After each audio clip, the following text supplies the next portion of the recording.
الرحمن الرحیم وبہ نستعین سبحانک لا علم لنا الا ما علمتنا انک انت العلیم الحکیم الحمدللہ رب العالمین والصلاة والسلام علی سید المرسلین وعلی آلہ وصحبہ اجمعین برحمتک یا ارحم الراحمین۔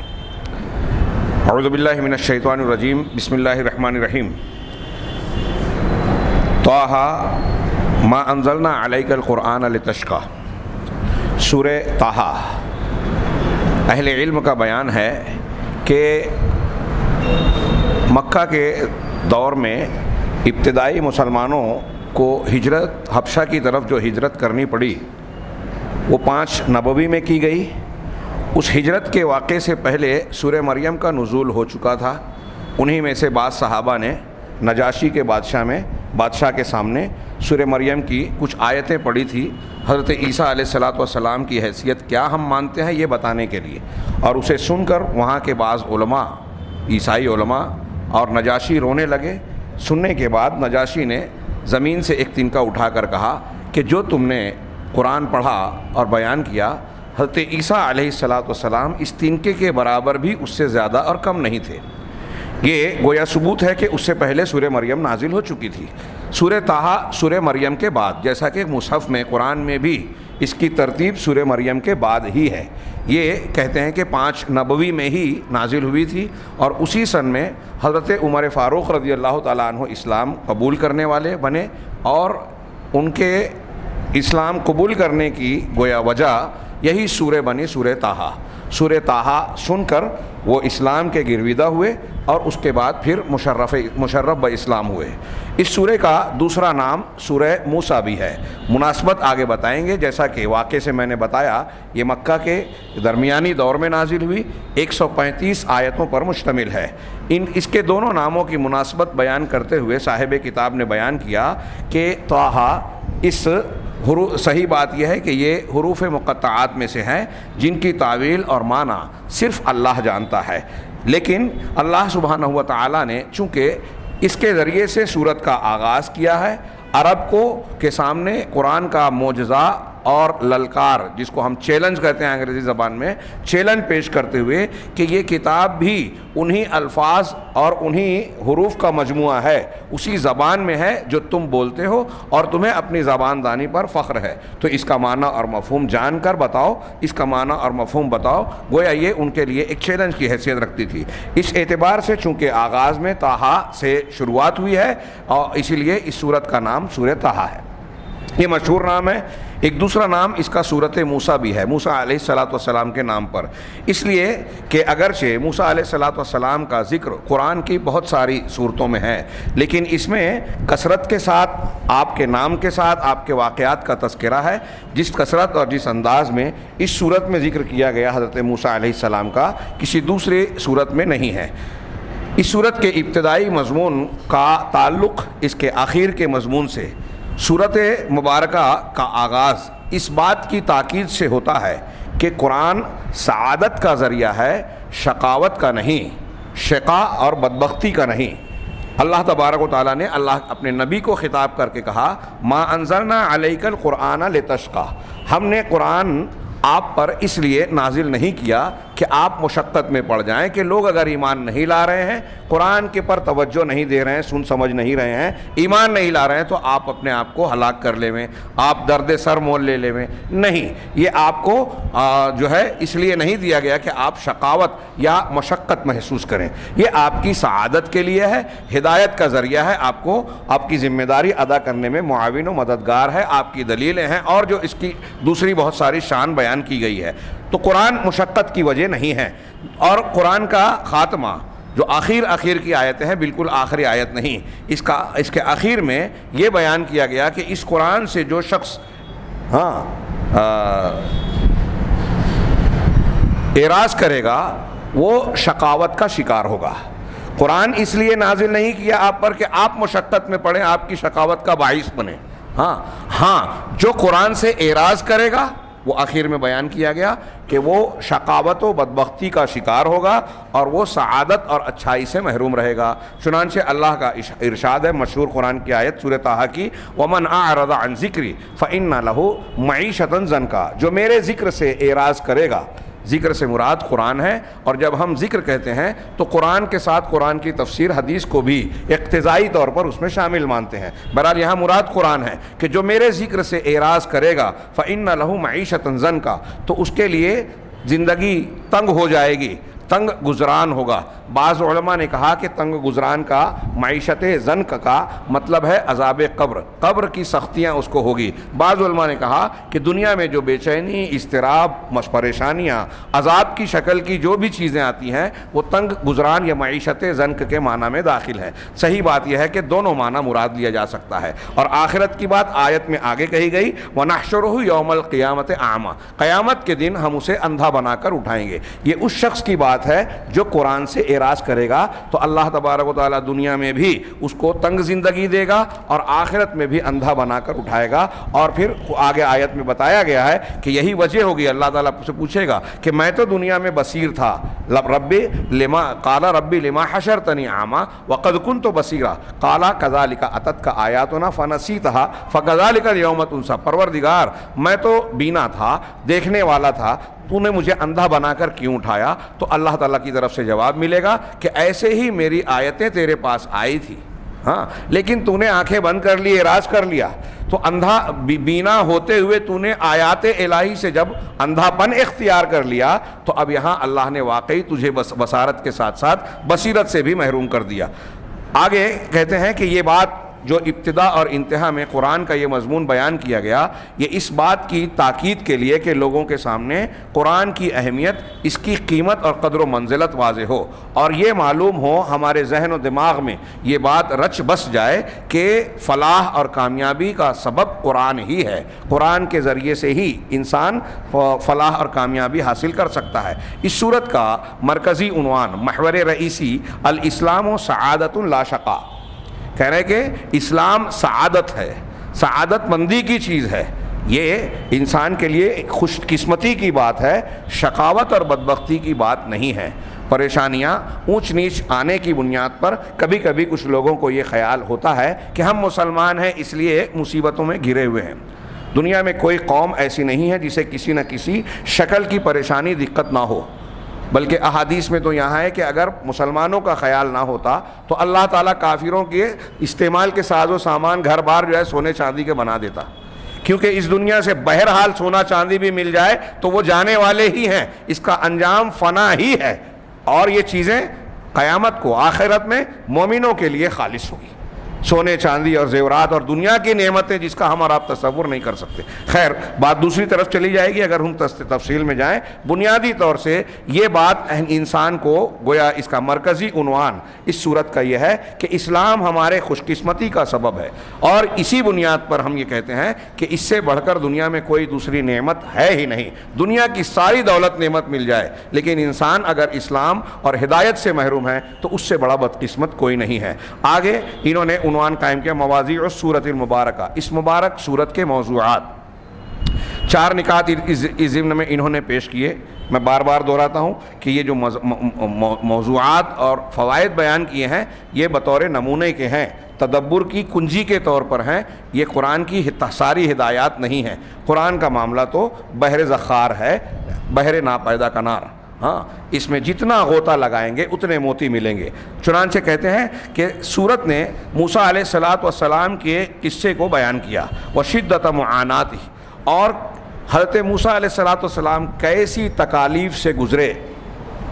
بڑے ان واقعات میں، حضرت موسیٰ علیہ السلام کے واقعات میں عبرت و نصیحت کا بڑا سامان ہے، بہت، اسی لیے قرآن میں مختلف انداز میں بار بار ان واقعات کو پیش کیا گیا، اور الگ الگ جگہوں پر آپ غور کریں گے تو الگ الگ دروس و عبرت کے سامان ملیں گے۔ چنانچہ حضرت موسیٰ علیہ السلام کو کیسی شدتوں سے گزرنا پڑا، بچپن میں ہی ماں سے الگ ہونا پڑا، پھر اللہ نے جو انتظام کیا ابھی وہ بات تھوڑی سی تذکرے میں آئے گی، پھر وہاں سے نکل کر جانا پڑا، مدین کا سفر تنہا کیا، ایک لمبا سفر، ہاں، وہاں 10 سال لگ بھگ رہے، شادی ہو گئی، 10 سال رہے، پھر وہاں سے واپس لوٹ رہے ہیں۔ اس پورے پیریڈ میں اور پھر آگے کے معاملات میں حضرت موسیٰ علیہ السلام بڑی مشقتوں سے گزرے، ہاں، وما لاقاہ من صعاب فی دعوتہ من بنی اسرائیل۔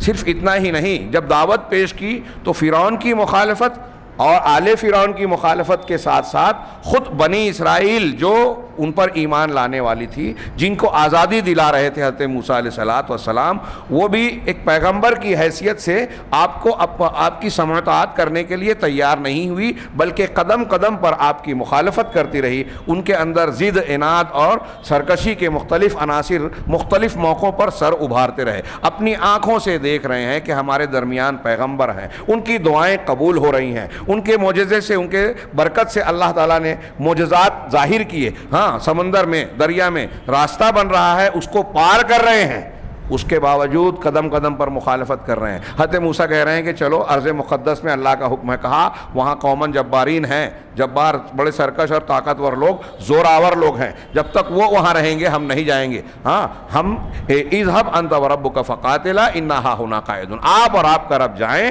ان سے لڑیں، جب وہ چلے جائیں گے تب ہم چلیں گے، ہم یہاں بیٹھے ہیں۔ ہاں یہ حضرت موسیٰ علیہ السلام کی مشقت ہی تو تھی۔ ایک داعی کو اللہ تعالیٰ نے مختلف انبیاء اور ان کی دعوتوں کو جو پیش کیا، تو یہ ہمارے اور آپ کے لیے نمونہ ہے۔ الگ الگ حالات میں، کیسے کیسے حالات میں انبیاء نے کیسے کیسے موقف اور کردار کو اختیار کیا، ہم کو ان حالات کو دیکھنا چاہیے کہ انبیاء کے کن حالات سے موافقت کرتا ہے، ہم کو بھی انبیاء کی طرح وہ طریقہ کار اختیار کرنا چاہیے۔ مخالفین، کفار و مشرکین کا ایک طریقہ ہے، اور خود مسلمانوں میں ہمارے یہاں بہت سے منافقین، دعوت کے راستے میں رکاوٹ ڈالنے والے، اہل بدعت، اہل خرافات، جو اہل حق کو مختلف طریقے سے ستاتے پریشان کرتے ہیں، وہ ساری چیزیں آپ کو انبیاء کے واقعات میں ملے گی۔ چنانچہ یہ کہہ رہے ہیں وَهَذَا النُّمُوذَجُ كُرِّرَ كَثِيرًا فِي الْقُرْآنِ، اور اس میں انہوں نے کہا کہ یہ نمونہ قرآن میں بار بار کثرت سے پیش کیا گیا، لِكَثْرَةِ عِبَرِهِ وَفَوَائِدِهِ، اس کی عبرت و سبق کے کثرت کی وجہ سے اور بہت سارے فوائد کے ہونے کی وجہ سے، اس میں ہمارے لیے فائدے اور عبرت کے بہت سارے سامان ہیں۔ نمبر 2، ذکرت السورہ سعادت سحرت فرعون، اس صورت نے فرعون کے جادوگروں کی سعادت کا ذکر کیا ہے، قرآن کی دوسری آیتوں میں بھی ہے اور اس میں بھی، اور اس میں بڑے زبردست طریقے سے تھوڑی تفصیل پیش کی گئی ہے۔ لما آمنوا وصدقوا، جب وہ ایمان لے آئے اور اللہ کی تصدیق کر لی، توحید کو قبول کر لیا۔ ودلیل ذالک، ان کی سعادت کی دلیل یہ ہے کہ ان کی ثابت قدمی، ان کو فرعون نے انتہائی سنگین قسم کی دھمکیاں دی، اس کے باوجود وہ اپنے دین سے ہٹنے ٹلنے کے لیے تیار نہیں ہوئے۔ پورے واقعے میں دیکھیے، اس سے پہلے سورہ اعراف کے ضمن میں بھی میں بیان کر چکا ہوں، غور کیجئے کہ جادوگروں کو جب فرعون نے بلایا، کیا مقصد تھا؟ موسیٰ کو ہرانا، ان کی دعوت کو رد کرنا۔ جادوگر آئے تو فرعون سے سوال کیا اِنَّ لَنَا لَأَجْرًا، ہاں کیا ہم کو بدلہ ملے گا، انعام ملے گا؟ جب ان كُنَّا نَحْنُ الْغَالِبِينَ، جب ہم ہی غالب ہو جائیں، جیت جائیں، موسیٰ کو شکست دے دیں، غلبہ پالیں گے تو انعام ملے گا؟ تو فرعون نے کہا نعم، ہاں، اتنا ہی نہیں بلکہ تم دربار میں مقربین میں شامل ہو جاؤ گے، تم کو اعلیٰ کرسی ملے گی، اونچا مقام ملے گا۔ یہ آج کی زبان میں بول رہا ہوں، تم مقربین میں سے ہو جاؤ گے، تم کو عزت ملے گی۔ ابھی دنیا کا لالچ تھا جو فرعون کی خدمت کرنے کے لیے تیار تھے وہ، لیکن جیسے ہی حضرت موسیٰ علیہ السلام کا معجزہ دیکھا، ان کی لاٹھیاں رسیاں جو حرکت کرتی نظر آ رہی تھیں، حضرت موسیٰ کے لاٹھی ڈالنے کے بعد جو ہے وہ انہوں نگل لیا۔ یہ واقعہ پڑھیے، اس میں یہاں اس میں ذکر نہیں ہے، لیکن اس واقعے میں یہ بھی پتہ چلتا ہے کہ جادو ہے، ہاں اگرچہ اس کا سیکھنا سکھانا کفر اور حرام ہے، لیکن اس کی حقیقت کچھ نہ کچھ ہے، اور نبی پر اس کا اثر پڑا۔ ہمارے یہاں کچھ لوگ، معتزلہ ایک طبقہ گزرا ہے ماضی میں، آج کچھ عقل پرست ہیں جو سرے سے جادو کے وجود کا ہی انکار کرتے ہیں۔ یہ بات صحیح ہے کہ آج بہت سارے لوگ جو جادو یا جادوگری کا دعویٰ کرتے ہیں وہ شعبدہ بازی اور کچھ سائنسی قسم کے چٹکلے ہو سکتے ہیں، لیکن جادو کی ایک حقیقت اور وجود ہے۔ اگر نہیں ہوتا تو اللہ تبارک و تعالیٰ اس سے بچنے کے لیے من شر النفاثات فی العقد کی دعا نہیں سکھاتا۔ اور پھر یہ موسیٰ علیہ السلام کا واقعہ، اس میں چونکہ ہمارے یہاں کتاب میں نہیں ہے لیکن پھر بھی میں جملہ ایک کہہ دوں کہ سورہ طٰہٰ میں اللہ تعالیٰ نے بتایا کہ جب فَإِذَا حِبَالُهُمْ وَعِصِيُّهُمْ يُخَيَّلُ مِنْ سِحْرِهِمْ أَنَّهَا تَسْعَىٰ، جب جادوگروں نے اپنی لاٹھیاں رسیاں ڈالی تو قرآن کہہ رہا ہے کہ ان کی لاٹھیاں، ان کی رسیاں، ان کی لاٹھیاں يُخَيَّلُ إِلَيْهِ، ان کے پاس یہ خیال گزرا، موسیٰ علیہ السلام کو خیال لگا، ہاں من سحرہم، ان کے جادو سے، لفظی ترجمہ یعنی جادو کی وجہ سے، اس کا مطلب جادو کا اثر ہوا، جادو کی وجہ سے یہ خیال گزرا انہا تسعیٰ، کہ وہ دوڑ رہے ہیں۔ لاٹھیاں رسیاں دوڑ رہی ہیں. اب ہمارے ہاں کچھ لوگ علامہ لوگ کہتے ہیں اس کا انکار کرنے والے کہ یہ جادو نہیں تھا, ہاں یہ حضرت موسیٰ کو تخیل ہوا. علامہ ابن تیمیہ نے لمبی چوڑی بات کرنے کی بجائے جواب دیا کہ ٹھیک ہے یہ قلم ہے یا کوئی اور چیز ہے, مجھے یہ قلم جو ہے کچھ اور نظر آنے لگے, کوئی کیڑا دکھائی دینے لگے چلتا ہوا, آپ کر کے بتاؤ. اگر یہ کیا کہ ہے کچھ اور دکھائی کچھ اور دے رہا ہے سامنے والے کو تو یہی جادو ہے. اب وہ تخیلی کا ہو, نظر کا دھوکہ کا ہو, چاہے جو کہو, یہ جادو ہے. قرآن نے اس کا اس بات کیا. اور حضرت موسیٰ کو ایسا لگا. اتنا ہی نہیں, قرآن کہتا ہے فَأَوْجَسَ فِي نَفْسِهِ خِيفَةً موسیٰ, کہ موسیٰ نے اپنے دل میں اس سے ڈر محسوس کیا. ایک طبعی ڈر, وہ ڈر نہیں جو شرک ہوتا ہے. دل میں خوف سر جس میں تعظیم ہو, نفع نقصان پہنچانے کا عقیدہ ہو, وہ خوف اگر اللہ کے علاوہ کسی سے ہوگا تو شرک ہوگا. یہ خوف طبعی ہے جو انسان کو طبعی فطری طور پر ہوتا ہے کہ کوئی جانور آ گیا اچانک چونک گیا, کسی نے آواز کان میں تیز سے بول دیا, ڈر گیا چونک گیا. تو حضرت موسیٰ کے بارے میں اللہ نے کہا کہ موسیٰ نے اپنے دل میں خوف محسوس کیا, پھر اللہ نے کہا کہ اپنی لاٹھی ڈالو. جب انہوں نے ڈالی تو یہ جتنی چیزیں تھیں سب کو نگل لیا. موسیٰ ڈرے, مطلب موسیٰ علیہ السلام پہ جادو کا اثر ہوا. صاحب تدبر قرآن ہمارے یہاں بہت لوگ اچھا بولتے ہیں, اچھی زبان سے سچی بات ہو جائے ضروری نہیں. امین احسن اصلاحی صاحب نے قرآن میں اپنی تفسیر میں اللہ کے نبی صلی اللہ علیہ وسلم پر جادو کے ہونے کا انکار کیا اور دنیا کی عقلی غیر عقلی دلیلیں دی. جو عقلی کہتے ہیں وہ حقیقت میں عقلی ہے وہ نہیں, کہ اگر یہ مان لے تو کفار کا جو ہے اعتراض صحیح ہو جائے گا. بکواس بات ہے. ہاں قرآن محفوظ ہے. کفار نے مسحور جو کہا تھا مکہ میں کہا تھا, اور جادو مدینہ میں ہوا تھا. مسحور بمانا پاگل وہاں ہے, سب وہ کشاف کا صاحب کشاف معتزلی شخص بھی کہتا ہے. خیر یہ میں اہل علم کی طرف اشارہ کر دیا, وہ علمی جوابات اپنی جگہ. لیکن یہ جو کہتے ہیں کہ نبی پر جادو کا اثر نہیں ہو سکتا, تو ان کے لیے یہ آیت جو ہے آڑے آئی کہ قرآن تو کہہ رہا ہے کہ موسیٰ ڈر گئے. ان کو لگا نا کہ لاٹھیاں رسیاں دوڑ. تو امین احسن اصلاحی صاحب نے, میں نے ان کی براہ راست تدبر نہیں دیکھی, دوسری کتابوں میں ان کا اقتباس پڑھا. ہاں انہوں نے یہ لکھا کہ وہ کہتے ہیں کہ موسیٰ علیہ السلام کو جو جادو کا اثر ہوا تھا وہ چند لمحوں کا تھا. تو اس پر اعتراض سوال اٹھایا گیا کہ امین احسن صاحب آپ یہ کہتے ہیں کہ نبوت کے ساتھ جادو کا اثر نہیں ہو سکتا, آپ یہ کہہ رہے ہیں. اب حضرت موسیٰ پر اثر ہوا تو آپ کہہ رہے ہیں تھوڑی دیر کے لیے ہوا, تو کتنی دیر کے لیے ہوگا تو نبوت کا اثر زائل نہیں ہوگا, اور کتنی دیر کے لیے نہیں ہونا چاہیے. آپ ٹائم کی کچھ بائنڈنگ کیجئے کہ اتنی دیر کا اثر ہوگا تو نبوت پر فرق نہیں پڑے گا, شان نبوت پر کوئی ضرب نہیں پڑے گی, اور اس سے زیادہ ٹائم ہو جائے گا تو شان نبوت پر ضرب پڑے گی. یہ ایسے ہی ہے جیسے احمد رضا خان صاحب نے کہا کہ اللہ کے رسول صلی اللہ علیہ وسلم پر انکا میتن کہا موت آئی تو چند لمحے کے لیے آئی. آج اگر ہم اور آپ کہہ دیں کہ ان کے لیے موت ہے تو لوگ کہتے ہیں کہ اللہ کے رسول کی شان میں گستاخی کر رہے ہیں. ہمارے شہر میں بہت سارے لوگ یہ کہتے ہیں اللہ کے رسول پردہ کر گئے. اگر یہ کہہ دیں آپ کہ موت ہو گئی تو کہیں گے گستاخی رسول. رسول کی موت کیسے ہو سکتی ہے؟ قرآن کہہ رہا ہے انکا میتون و انہم میتون, وہ بھی جیسے وہ مرنے والے ہیں ویسے میت آپ بھی ہیں. ایک ہی لفظ لوگوں کے لیے بھی استعمال کیا, اللہ کے رسول کے لیے بھی. افإن مات او قتل سورہ آل عمران میں ہے کہ اگر ان کی موت ہو جائے یا قتل کر دیا جائے. کس کے لیے؟ نبی کے لیے کہا. حضرت ابوبکر صدیق کہہ رہے ہیں من کان یعبد محمدا فإن محمدا قد مات, کہ جو محمد کی اطاعت کی عبادت کرتا تھا سن لے محمد صلی اللہ علیہ وسلم کی موت ہو گئی. تو کیا ابوبکر صدیق گستاخ رسول تھے؟ تو اب یہ الفاظ رکاوٹ بن رہے تھے احمد رضا صاحب کو. تو انہوں نے کہا کہ اللہ کے رسول پر چند لمحوں کے لیے موت آئی. تو مولانا اسماعیل گجرانوالا صاحب نے اپنے کتابچے میں مسئلہ حیات النبی میں سوال اٹھایا کہ احمد رضا صاحب سے ہم پوچھنا چاہیں گے کہ رسول اللہ صلی اللہ علیہ وسلم کے لیے کتنی دیر کی موت مانیں گے تو آپ کی شان میں گستاخی نہیں ہوگی, اور کتنی دیر کے لیے نہ ماننے پر گستاخی ہوتی ہے, کتنی دیر پہ نہیں ہوتی. آپ نے تھوڑی دیر کے لیے مانی تو گستاخی نہیں ہے, ہم مستقل مان رہے ہیں تو گستاخی ہے. تو یہ بتائیے کہ تھوڑی دیر کے لیے ماننے پر کیا فرق پڑا اور تھوڑی زیادہ دیر کے لیے ماننے پر کیا فرق پڑا؟ موت اگر طاری ہو رہی ہے اور موت نہ آنا اللہ کی خصوصیت ہے تو دونوں میں فرق کیا بات ہے؟ یہ بندگی کی ایک چیز ہے اور وہ توحید کی بات ہے. اللہ تعالیٰ کی توحید اور کاملیت کی ایک نشانی ہے کہ وہ الحی ہے, ایسی زندہ ذات جسے نہ کوئی ماضی میں نہ مستقبل میں کوئی فنا اور زوال نہیں ہے. یہ صرف اللہ کی شان ہے. اور تمام مخلوق موت کے مزہ چکھنے والے، کل نفس ذائقۃ الموت، سب کو یاد ہے۔ خیر تھوڑی سی بات پھیل گئی، لیکن چونکہ عقیدے کی اہمیت والی بات ہے، ہاں میں سمجھتا ہوں کہ غیر ضروری نہیں۔ تو جادوگروں کا معاملہ دیکھیے کہ ابھی انعام لینے آئے تھے، ایمان مل گیا تو کتنی تھوڑی دیر میں اس دلیل پر اتنی پختگی آ گئی جو آج اچھے اچھے ایمان کے دعوے داروں میں نہیں ملے گی۔ فرعون نے ان کو کیسی دھمکی دی، یہ سورہ طٰہٰ کی آیتیں میں پڑھ رہا ہوں۔ فَأُلْقِيَ السَّحَرَةُ سُجَّدًا، سارے جادوگر سجدہ ریز ہو گئے، سجدے میں گر گئے۔ اس سے پہلے میں نے ایک نقطہ یہاں یہ بھی بیان کیا تھا کہ دیکھیے جادوگروں نے اس کو موسیٰ علیہ السلام کا کمال نہیں مانا، توحید کی بہت بڑی دلیل ہے۔ آج کل ہمارے یہاں دیوبندی، بریلوی اور دوسرے صوفیہ جو ہے بزرگان دین کے واقعات کرامات بیان کر کے ان کی عقیدت کا سکہ دلوں میں بٹھانے کی کوشش کرتے ہیں۔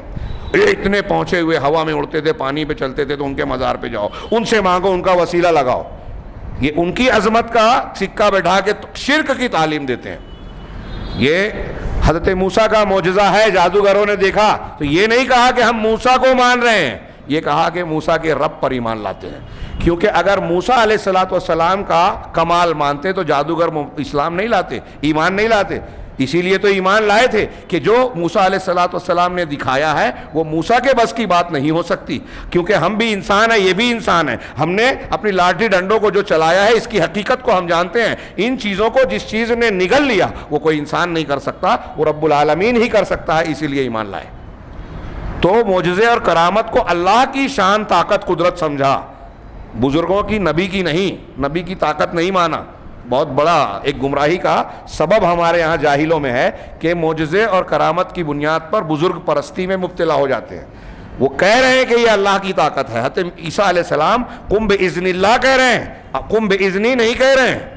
ہاں لیکن ہمارے یہاں قبر پرست لوگ کہتے ہیں کہ دیکھو ہمارے یہاں ایسے ایسے بزرگ ہیں کہ حضرت عیسیٰ تو کہتے تھے اللہ کے حکم سے اٹھ جا، لیکن ہمارے بزرگ کہتے ہیں کہ میرے حکم سے اٹھ جا، اور مردہ نکل گیا، قوال قبر سے قوالی گاتا ہوا باہر آ گیا، کھائی ہوئی مرغی جو ہے وہ گوشت پوشت کے ساتھ اٹھ کر دوڑنے لگی۔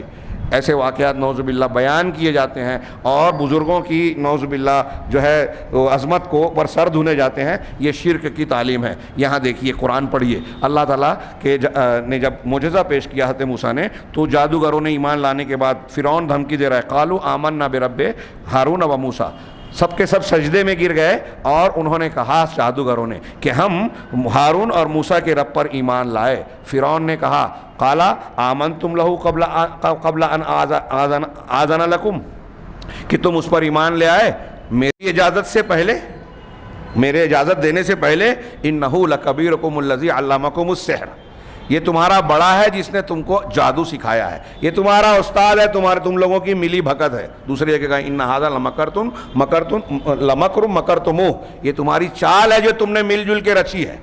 یہ دنیا کے حکمرانوں کا یہی طریقہ ہوتا ہے، ہاں جہاں پھنستے ہیں وہاں بیان کے ذریعے سے اپنے آپ کو نکال لیتے ہیں، یہ تم لوگوں کی ملی بھگت ہے۔ ہاں تو جادوگروں نے کہا، پھر فرعون نے دھمکی دی، ہاں فلا اقطعن ایدیکم وارجلکم من خلاف، کہ میں تمہارے ہاتھ اور پیروں کو الٹی سمتوں سے، دایاں ہاتھ تو بایاں پیر، بایاں ہاتھ تو دایاں پیر، الٹی سمتوں سے کاٹ دوں گا۔ ولا اصلبنکم فی جذوع النخل، اور کھجوروں کے درخت کے تنے میں تم کو سولی چڑھا دوں گا۔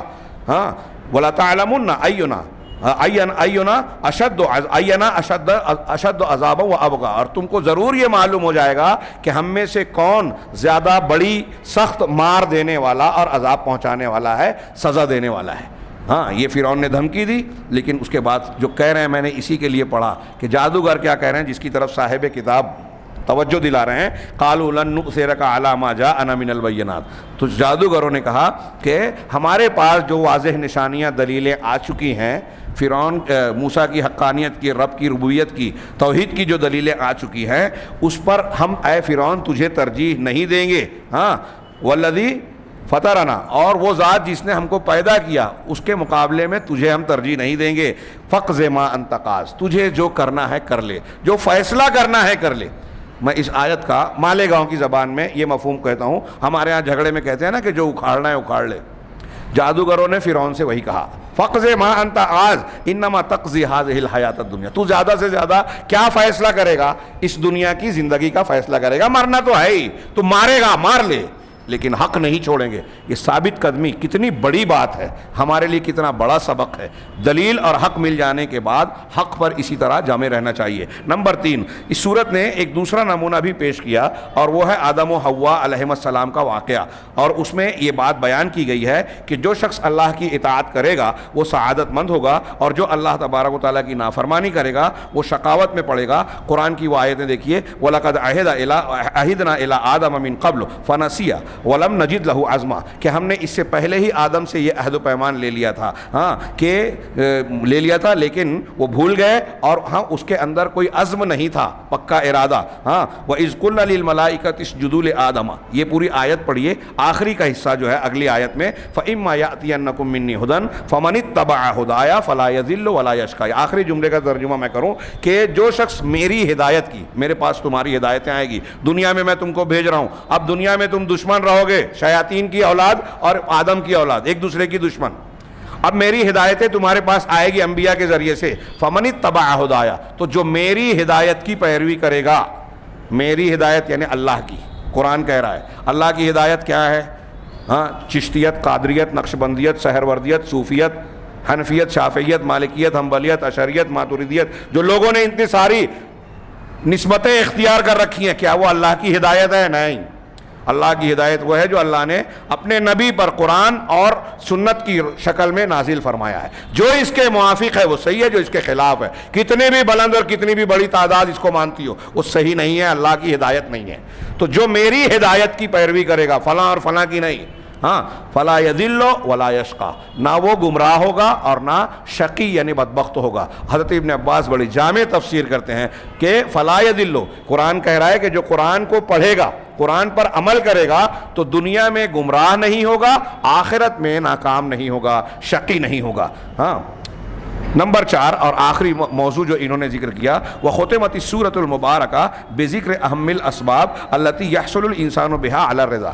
سورۃ مبارکہ کا خاتمہ سب سے اہم اسباب کے ذکر کے ساتھ ہوا ہے, جس کے ذریعے سے انسان اللہ اپنی خوشی, سعادت حاصل کر سکتا ہے. ہم کو خوشی پانے کا نسخہ سورہ طٰہٰ کی آخری آیت میں بتایا گیا, اور وہ ہے طمانینت اور سعادت کی آخری انتہا ہے. اس کو ہم اگر عمل میں لے آئے زندگی میں تو انتہا درجے کا اطمینان, سکون اور سعادت حاصل ہو جائے گی. کیا ہے آخری آیت؟ اللہ نے فرمایا فاصبر علی ما یقولون. یہ جو لوگ کہہ رہے ہیں مخالفین, آپ کے بارے میں الزام تراشیاں, مخالفتیں اور مختلف قسم کے جملے کسنا, اس پر آپ صبر کیجئے, صبر کیجئے. نمبر 1, وسبح بحمد ربک قبل طلوع الشمس وقبل غروبها, اور اپنے پروردگار کی حمد کے ساتھ, تعریف کے ساتھ تسبیح بیان کیجئے. بڑی مختلف صیغے ہیں حدیثوں میں, سبحان اللہ و بحمدہ, سبحانک اللہم و بحمدک, اس طرح کے جو الفاظ ہیں.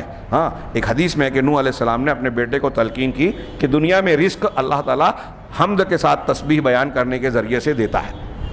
سبحان اللہ و بحمدہ ہی پڑھیے, لیکن سمجھ کر اس کے معنی اور مفہوم کے ساتھ, تو برکتیں دیکھیے. اللہ نے فرمایا کہ اور اللہ کے رب, اپنے رب کی حمد کے ساتھ تسبیح بیان کیجئے سورج کے طلوع ہونے سے پہلے اور اس کے غروب ہونے سے پہلے. صبح اور شام کی جو دعائیں رسول اللہ صلی اللہ علیہ وسلم نے بتائی ہیں نا, وہ طلوع سے پہلے اور غروب سے پہلے کی ہے. اگر کسی وجہ سے چھوٹ جائے تو اہل علم نے کہا کہ بعد میں بھی پڑھ سکتے ہیں.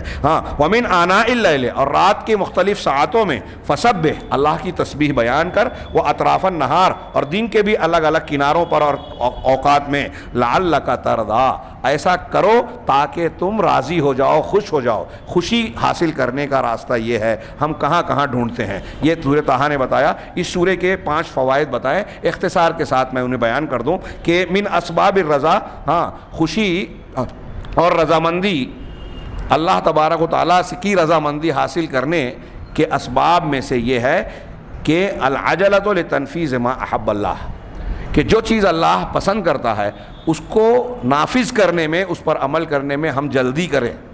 چنانچہ حضرت موسیٰ علیہ السلام جب طور پر چلے گئے تو حضرت اللہ تعالیٰ نے سوال کیا سورہ طٰہٰ میں, وما اعجلک عن قومک یا موسیٰ, کہ اپنی قوم کو چھوڑ کر میرے پاس آنے میں تم کو کس چیز نے جلدی میں ڈالا, کیوں جلد بازی کی؟ تو حضرت موسیٰ نے کہا ہم اولئک علی اثری, یہ میری قوم میرے پیچھے پیچھے ہی ہے. وعجلت الیک ربی لترضی, اور تیرے پاس آنے میں جلدی پروردگار میں نے اس لیے کی کہ تو مجھ سے راضی ہو جا. اللہ نے بلایا تو تو نے بلایا تو میں نے آنے میں جلدی اس لیے کی کہ تو راضی رہے, دیر نہ کروں. اس سے پتہ چلا کہ اللہ کے کاموں کو, حکموں کو جلدی ماننے میں رضامندی کا نسخہ ہے. نمبر 2, معصیت الرسول صلی اللہ علیہ وسلم سبب للتعرض للفتن. ایک یہ بات بتائی کہ رسول اللہ صلی اللہ علیہ وسلم کی نافرمانی فتنوں میں پڑنے کا, فتنوں سے آلودہ, فتنوں میں ملوث ہو جانے کا بہت بڑا اور بنیادی سبب ہے. ہاں, قال فإنا فتنا قومک من بعدک وأضلهم السامری. آیت نمبر 85 سے آیت نمبر 97 تک, وہ کئی آیتیں تھیں, میں نے ایک اشارہ لکھا. ہاں, 85 سے 97 تک آپ پڑھیے کہ کس طریقے سے بنی اسرائیل جب حضرت موسیٰ چلے گئے, اللہ نے خبر دی کہ آپ کے بعد جو ہے آپ کی قوم جو ہے گمراہی کا شکار ہوئی. سامری نے انہیں گمراہ کیا, اس نے زیورات کو پگھلا کر ایک بیل بنایا جس کو ہوا چلنے پر اس کے ڈھکار کی آواز آتی. انہوں نے اس کی پوجا کی اور کہا کہ یہ تمہارا اور تمہارے موسیٰ کا جو ہے معبود ہے. تو لوگوں نے اس کی پوجا کر لی, اکثر لوگوں نے. ہارون علیہ السلام انہیں روکتے رہے اور انہوں نے کہا کہ میری بات مان لو. سورہ طٰہٰ میں آگے کہا, انہی آیتوں کے بیچ میں ہارون نے کہا کہ میری بات مان لو ورنہ تم بہت فتنے میں پڑ جاؤ گے, اور یہ تمہارے لیے آزمائش ہے, فتنہ ہے. ہاں, اور پھر کئی جگہوں پر اسے بتایا گیا کہ فتنہ ہے. تو رسول کی بات نہ ماننا, حضرت ہارون کی بات نہیں مانی, حضرت موسیٰ کی بات نہیں مانی, فتنے میں پڑ گئے. آج ہم دیکھیں دنیا کے اندر جو مختلف ہمارے نوجوان فتنوں میں پڑتے ہیں, وہ قرآن حدیث کو نہیں مانتے یا قرآن حدیث کی تعلیم دینے والے علماء سے, صحیح تعلیم کے منبع سے رابطے میں نہیں رہتے. جو نوجوان ہمارا انکار حدیث کے فتنے اور کفر کے راستے پر چلتا ہے, جو کسی سازش کا شکار ہو کر جیلوں میں جا کے بند ہو گیا ہے, اور ایسی بہت ساری چیزیں, اس میں ایک بڑی تعداد آپ کو ایسی ہی ملے گی جن کا علم دین سے, صحیح علم دین سے ربط و ضبط نہیں رہا. علماء جو کہ انبیاء کے وارثین اور نائبین ہیں, صحیح علم والے علماء ربانیین, ان سے ربط ضبط نہ رکھنے والے فتنے میں پڑتے ہیں. تو کیوں؟ اس لیے کہ رسول کی تعلیم اور رسول کی اتباع سے دور ہو گئے. نمبر 3, نماز کا قائم کرنا رزق کے حاصل کرنے کے اسباب میں سے ہے اور دنیا اور آخرت کی سعادت کا ذریعہ بھی ہے. آیت نمبر 130 سے 132 میں آپ ملاحظہ فرمائیں, 132 والی آیت میں آخری کی پڑھوں. اللہ نے کہا وَأْمُرْ أَهْلَكَ بِالصَّلَاةِ وَاسْتَبِرْ عَلَيْهَا, اپنے گھر والوں کو, اپنے اہل و عیال کو نماز کا حکم دو. وَاسْتَبِرْ عَلَيْهَا, اور خود بھی اس پر جم جاؤ. ہاں, لَا نَسْأَلُكَ رِزْقًا, ہم آپ سے روزی نہیں مانگ رہے ہیں, رزق مانگ نہیں رہے ہیں. آپ نماز پڑھو اور اس پر خود بھی جم جاؤ, اپنے گھر والوں کو پڑھاؤ. نحن نرزقک, ہاں, والعاقبۃ للتقویٰ, ہم آپ کو روزی دیتے ہیں. آپ نماز پڑھو گے تو روزی ہم دیں گے, اور انجام تقوی کا ہی ہوتا ہے. یعنی جو متقی پرہیزگار ہوگا تو تقوی کی صفت اس کے لیے, اس کے حق میں اچھے انجام کا باعث بنے گی. یہ قرآن کا فرمان ہے. نمبر 4, اللہ کے رسول صلی اللہ علیہ وسلم کا ارشاد ہے, ایک حدیث صرف انہوں نے پیش کی کہ من نام عن صلاۃ او نسیہا, جو کسی نماز سے سو جائے یا بھول جائے. یہ ایک سوال لوگ کرتے ہیں کہ نماز کا وقت تھا, میں سویا رہ گیا, اٹھا نہیں. تو اگر کوئی کسی نماز سے سویا رہ جائے یا نماز پڑھنا بھول جائے, کبھی ہو سکتا ہے انسان سے سفر میں کسی مشغولیت میں ہے, یاد نہ رہے اور وقت نکل گیا, تو کہا اللہ کے رسول نے فرمایا کہ فَلْيُصَلِّيهَا إِذَا ذَكَرَهَا, تو جب اسے یاد آئے تب اسے نماز فوراً پڑھنا چاہیے. بھولا تو جب یاد آئے, اور بعض روایتوں میں ہے کہ اگر سویا ہے تو جیسے ہی بیدار ہوا ویسے ہی پڑھے, یہی اس کا کفارہ ہے. ہاں, ہمارے ہاں لوگ بولتے ہیں بے نمازی نے 3 سال نماز چھوڑی, اب 3 سال تک ہمارے ہاں لوگ فتویٰ دیتے ہیں ہر نماز کے ساتھ ایک نماز پڑھتا رہے. کوئی ضرورت نہیں ہے. یہ کفارہ تھا, جب یاد آئی جان بوجھ کر اس طرح چھوڑا ہے تو اس کی خالص توبہ ہی اس کا کفارہ ہے. ہاں, یہ پورا وہ جو نمازیں آپ نے جان بوجھ کر چھوڑی اب وہ نماز ہوگی نہیں. خیر, تو اور پھر اللہ کے رسول نے یہ بات بیان کرنے کے بعد کہا کہ اللہ تعالیٰ کا ارشاد ہے. دیکھیے, آپ نے بیان کرنے کے بعد قرآن پڑھا, وَأَقِمِ الصَّلَاةَ لِذِكْرِي, یہ سورہ طٰہٰ کی آیت ہے. حضرت موسیٰ سے اللہ نے کہا تھا کہ نماز قائم کرو میری یاد کے لیے, میری یاد کے لیے نماز قائم کرو. تو اس بات کو بیان کر کے اللہ کے رسول صلی اللہ علیہ وسلم نے قرآن کی یہ آیت پڑھی. آخری فائدہ انہوں نے بیان کیا, آخری 2 فائدہ, کہ سمعت عائشہ, حضرت عائشہ صدیقہ ام المومنین رضی اللہ تعالیٰ عنہ نے دیہاتیوں میں سے ایک دیہاتی کو یہ کہتے سنا کہ وہ اپنے ساتھیوں سے کہہ رہا ہے کہ ایُّ اخٍ کان فی الدنیا انفع لأخیہ, کہ آپ بتاؤ, اپنے ساتھیوں سے مجلس میں اس نے سوال کیا ایک دیہاتی نے کہ یہ بتاؤ کہ دنیا میں کون سا بھائی اپنے بھائی کے لیے سب سے زیادہ مفید اور نفع بخش رہا.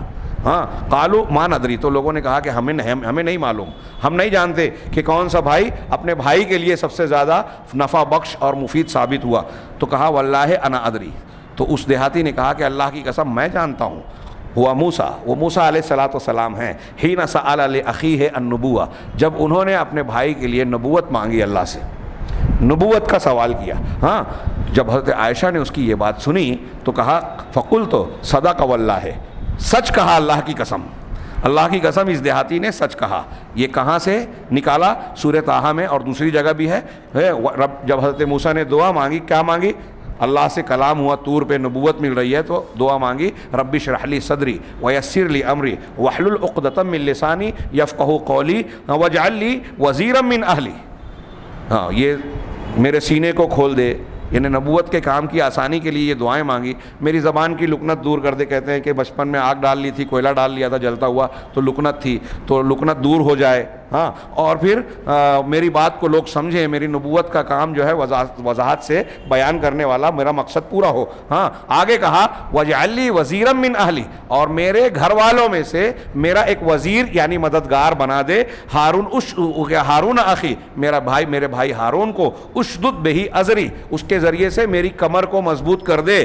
واشرکہ فی امری، اور میرے اس امر میں، میری اس نبوت میں، میرے اس کام میں ان کو میرا شریک بنا دے. آگے اس کی وجہ اور بھی بیان کی. تو یہ حضرت موسیٰ علیہ السلام نے اپنے نبی کے لیے دعا کی. تو اس دیہاتی عرب نے کہا کہ سب سے دنیا کا سب سے بہترین بھائی جو اپنے بھائی کے لیے ثابت ہوا وہ حضرت موسیٰ حضرت ہارون کے لیے ہے، جب انہوں نے اپنے رب سے جو ہے ان کے لیے نبوت مانگی. نبوت سے بڑھ کر مقام کیا ہو سکتا ہے؟ حضرت عائشہ نے یہ سنا تو کہا کہ واللہ یہ سچ بات ہے. آخری فائدہ انہوں نے بتایا کہ حضرت قتادہ رضی اللہ رحمہ اللہ کہتے ہیں اللہ تعالیٰ کے اس قول کے بارے میں کہ جب اللہ حضرت موسیٰ کو اللہ تبارک و تعالیٰ نے نبوت دی اور یہ دعائیں کی تو آگے اللہ نے کہا کہ قد اوتی تو سؤلک یا موسیٰ، کہ تو نے جو سوال کیا سارے سوال منظور، ساری درخواست مل گئی، جو مانگا سب دیا ہم نے. ہارون کو یہ بنا دیا، تمہاری لکنت کو بھی دور کر دیا وغیرہ وغیرہ. پھر اس کے بعد اللہ نے کہا کہ اس سے پہلے بھی ہم نے تم پر کئی احسانات کیے ہیں، اور پھر انہیں احسانات کا ذکر کیا کہ جب تمہاری والدہ پیدا ہوئی، تم پیدا ہوئے تو والدہ کے دل میں ڈالا کہ جو ہے ان کو جو ہے سمندر میں ڈال دو. اور پھر غور کیجئے پورا واقعہ، یہاں اس کی تفصیل تو نہیں بیان کی. آگے اللہ نے ایک ذکر کیا ایک احسان کا، وَأَلْقَيْتُ عَلَيْكَ مَحَبَّةً مِّنِّي، اور اے موسیٰ تمہارے اوپر میں نے اپنی جانب سے محبت اور پیار ڈال دیا. تو حضرت قتادہ نے اس کی تفسیر کرتے ہوئے کہا کہ حضرت موسیٰ علیہ السلام کی آنکھوں میں ایسی حلاوت اور کشش اللہ نے پیدا کی تھی کہ مخلوق میں سے جو بھی آپ کو دیکھتا وہ آپ کا گرویدہ ہو جاتا، آپ سے محبت کرنے لگتا. دوسرے علماء نے یہ بتایا کہ بچپن سے ہی اللہ نے حضرت موسیٰ علیہ السلام کا چہرہ ایسا پرکشش خوبصورت بنایا کہ جو دیکھتا آپ کا گرویدہ ہو جاتا. اور دیکھیے یہ اللہ کی حکمت بالغہ ہی تھی کہ موسیٰ علیہ السلام، وہ واقعہ آپ جانتے ہیں کہ خواب کی بنیاد پر کچھ نجومیوں نے فرعون سے کہا تھا کہ بنی اسرائیل میں ایک بچہ پیدا ہوگا جو تیری ہلاکت کا سبب بنے گا. اسی بنیاد پر وہ بنی اسرائیل کے ہر پیدا ہونے والے بچے کو ذبح اور قتل کر رہا تھا. دائیوں سے کہلا دیا تھا کہ جو بچہ پیدا ہو بتانا، اور ان کو پکڑ کر قتل کر دیا کہ پیدا ہی نہیں ہوگا. لیکن اللہ تبارک و تعالیٰ اپنی تدبیر پوری کرتا ہے. اگر وہ خواب جھوٹا مانتا تو بھی بے وقوفی تھی اس کا کام، اور سچا خواب اگر مان رہا ہے تو اس کو یہ سمجھنا چاہیے تھا کہ وہ کچھ بھی کر لے، جو سچ ہے سچ ہو کر رہے گا. تو بہرحال موسیٰ علیہ السلام کو کہ ماں کے گود سے نکال کر دریا میں ڈلوایا، اللہ نے حکم دیا، اور دریا کے بہاؤ سے فرعون کے محل تک پہنچایا، اور وہیں ان کی تربیت کا انتظام کیا جہاں جو مارنا چاہتا تھا، قتل کرنا. کیسی اللہ کی کارسازی ہے، حکمت ہے. ہاں لہٰذا اللہ کی طرف ہی رجوع کرنا چاہیے کہ جو قتل کرنا چاہتا ہے اسی کو محافظ بنا دیا. فرعون کی بیوی ہو یا فرعون ہو، حضرت موسیٰ کو دیکھ کر دل میں پیار آیا اور انہیں اپنا بیٹا یا مفید مستقبل میں فائدے کی بنیاد سمجھ کر اسے پالا پوسا اور بڑا کیا. اور پھر اللہ تبارک و تعالیٰ نے ان سے جو کام لینا تھا وہ کام لیا. یہ معروضات سورہ طٰہٰ سے متعلق ختم ہوئی. انشاءاللہ کل سورۃ الانبیاء پر گفتگو ہوگی. اللہ تعالیٰ ہمیں خیر کی توفیق دے. وآخر دعوانا ان الحمد للہ رب العالمین وصلی اللہ علی نبینا محمد.